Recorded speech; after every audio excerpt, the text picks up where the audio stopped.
Welcome to the Media Wall of Warehouse and Supply Chain Awards 2022. Here we have Mr. Gaurav and Mr. Kunal. They have won the award for Best Agri Warehousing Company of the Year from Sapphire Warehousing, right? So, could you enlighten us on how you felt about being a part of Warehouse and Supply Chain Leaderships Award 2022? Um, it's been a very encouraging event which we have experienced today. A lot many industry stalwarts we could able to meet, share their experiences, and learned a lot many things. Uh, and we would like to thank you, jury and Krypton, for this honor and acknowledging this sector. Um, Agri warehousing is a backbone of Indian agriculture infrastructure, which comes under the National Food Security Scheme, which is a priority sector for Government of India.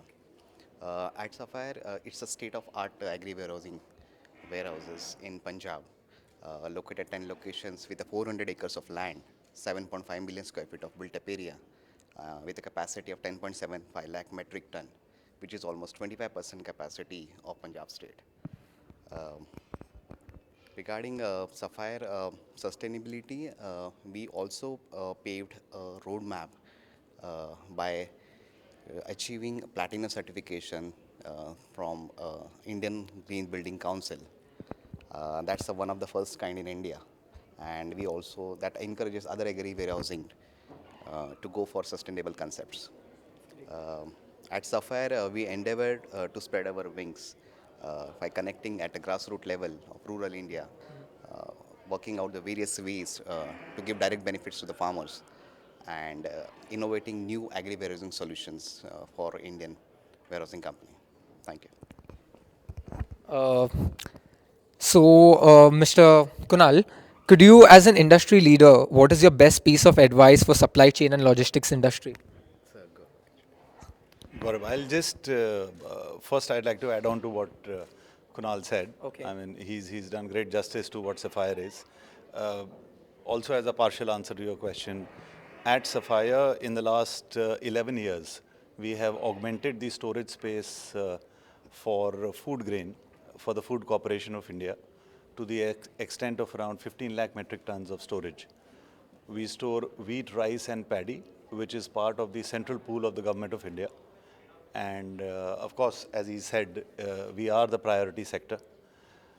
15 lakh metric tons of food grain would translate into 150 crore kilos of food grain. India's population being at 135 crores. So we store a kilo of food grain for every Indian and more. Wow.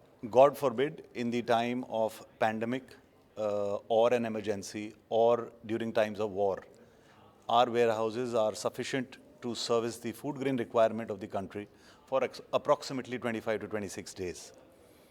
Coming back to the pandemic, as Kunal rightly said, we are part of the priority sector. And during the pandemic, we had to dispatch as well as receive a lot of food grains because Punjab is a procuring region. Being a procuring region, as the states required food grain, there were innumerable number of instances of dispatches which were done, and our warehouses stood in support. So we have approximately around 1,500 personnel who are on our rolls. Now, these people are responsible for the receipt and dispatch procedures, actual weighment of the food grain, and most importantly, the preservation of the food grain. The preservation includes all fumigation cycles and actual quality and the moisture content of the food grain, which is eventually moving to the states. So that's the background we come from. We are additionally also into solar. We have also undertaken a protected farming initiative, and we also have a platform, an internet-based platform or an app, basically which is a one-stop solution for all farmers and vendors. We are trying to get together the complete supply chain stakeholders in the state of Punjab and Pan-India so that everybody gets solutions through an app. So just to Diversify. put it in a way, the Zomato of agriculture. That's amazing. Yeah, if I may. Amazing. Yeah. So that's that. Okay, that's great. Thank you so much. It was a Thank you. pleasure having you here. Hope you enjoy. Have a great day.